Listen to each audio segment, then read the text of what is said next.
c'est quoi ma vision du rayonnement du yoga.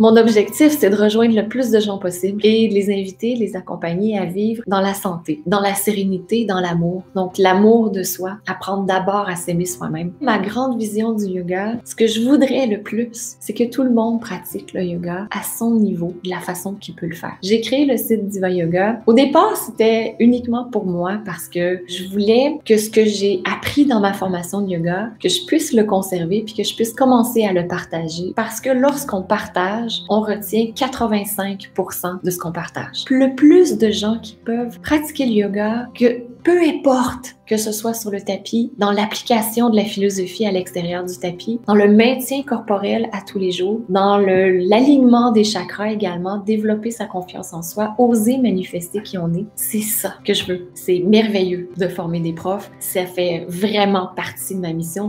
Je trouve personnellement, c'est là où je brille le plus. Lorsque je forme des profs, lorsque je les guide, lorsque je les invite à découvrir davantage qui ils sont, je trouve ça vraiment, vraiment extraordinaire d'avoir ce privilège d'accompagner. Puis en fait, c'est comme si je jardinais et que j'aidais, tu sais, comme jardinier bienveillant là à côté, que j'aidais cette plante à pousser en disant, ben là, peut-être qu'il faudrait enlever un petit peu de ci, rajouter un peu de ça, lui donner un petit peu plus de lumière. Et c'est comme ça. Qu'est-ce qu'on a besoin pour devenir professeur de yoga? Selon moi, on a besoin d'enthousiasme.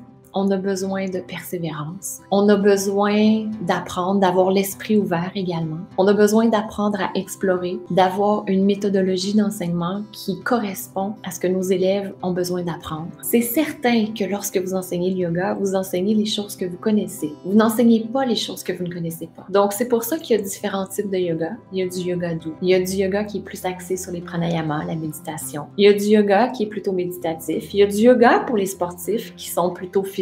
Donc, tout ça est important aussi également. Lorsqu'on est professeur de yoga, ce qu'on fait, c'est qu'on prend nos élèves là où ils sont. Et lorsqu'on forme des profs de yoga, on fait la même chose aussi, on les prend là où ils sont. Vous avez aimé cette vidéo? Je vous invite à cliquer sur j'aime et à la partager auprès de vos amis. Abonnez-vous aussi à la chaîne pour recevoir d'autres vidéos inspirantes de Diva Yoga.